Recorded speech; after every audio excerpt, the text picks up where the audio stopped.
The Battle of Plassey, 1757, the day India's fate changed forever. On June 23, 1757, a seemingly minor skirmish on the fields of Plassey, a village in Bengal approximately 150 kilometers north of Calcutta, modern-day Kolkata, changed the course of Indian and world history. Known in Bengali as Plassey Judo, the Battle of Plassey was a confrontation between the British East India Company and the Nawab of Bengal, who was supported by the French.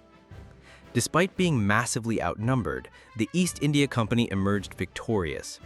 But this battle was not won purely by military prowess. It was a triumph of espionage, betrayal, and political manipulation. And it marked the beginning of British colonial rule in India. Backdrop: Bengal in the 18th century. A province of wealth and rivalry. In the mid-18th century, Bengal was one of the richest provinces of the Mughal Empire. Its fertile land, vibrant textile industry, and lucrative trade attracted not just native rulers, but also foreign powers like Britain and France. The East India Company and its rival, the Compagnie des Indes Orientales, had established trading posts and maintained their own private armies to protect commercial interests.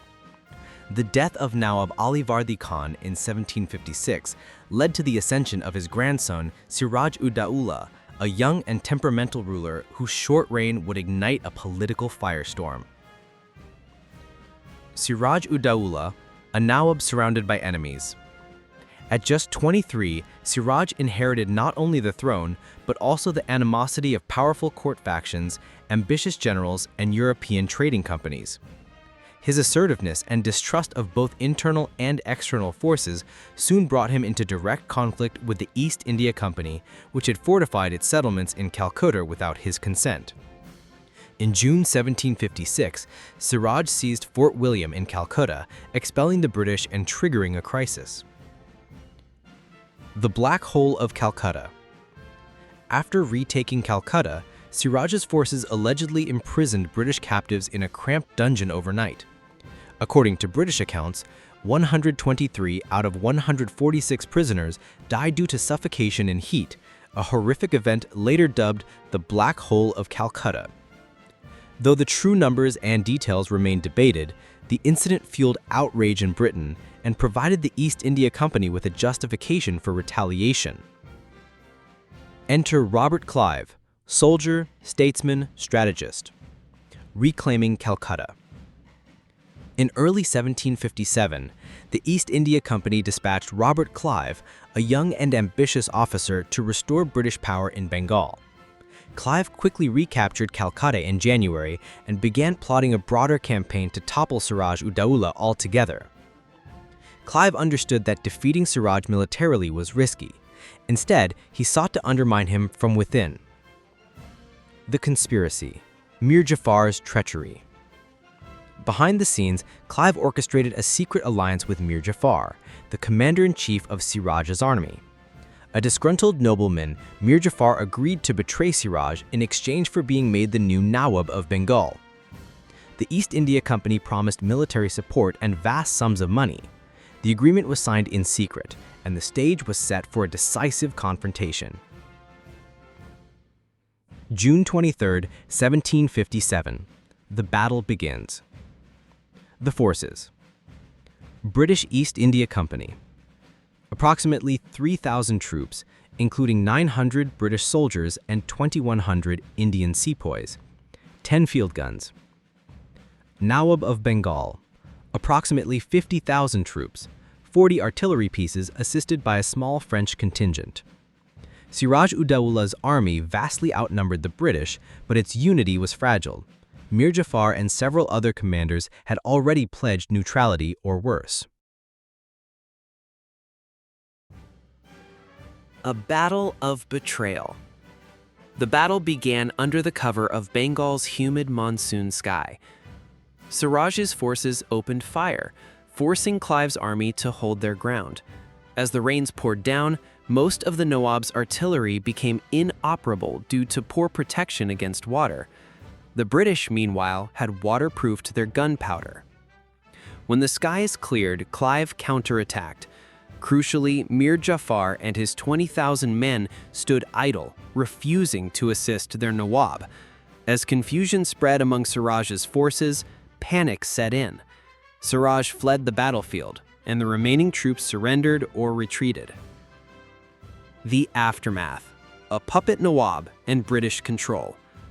Siraj's fate. Siraj attempted to escape to Patna, but was soon captured by forces loyal to Mir Jafar. Days later, he was executed, a brutal end for the last truly independent Nawab of Bengal. Mir Jafar crowned Nawab.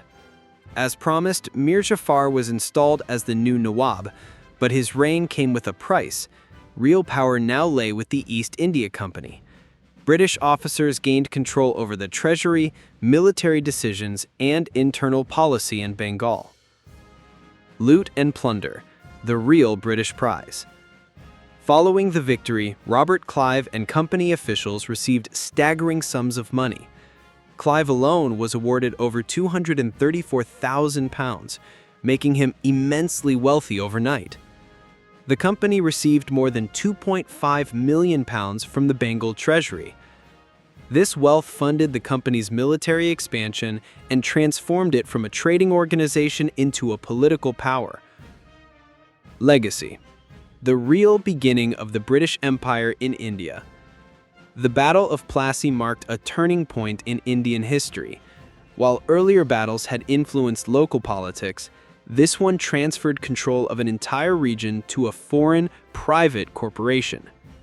Over the next century, the company expanded its influence across India, toppling other regional rulers and eventually giving rise to the British Raj in 1858.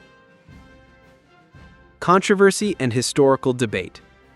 Modern historians, including William Dalrymple and Sashi Tharoor, argue that Plassey was not a true battle, but rather a coup d'etat, orchestrated with money and treachery rather than valor.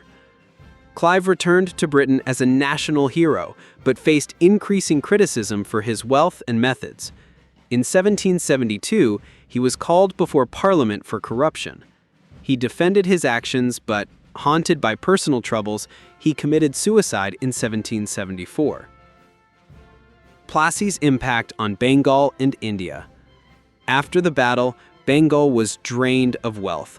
Once a prosperous region known for its textiles and thriving agriculture, it suffered famines and economic collapse under company rule.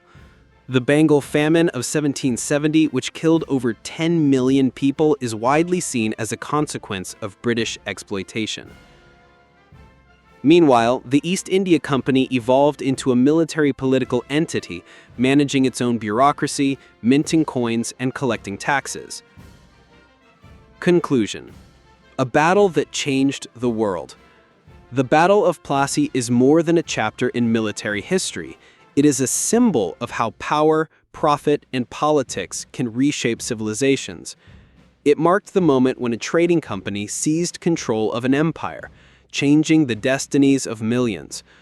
From the jungles of Bengal emerged the blueprint for British imperialism, one that would echo through Africa, the Middle East, and Southeast Asia.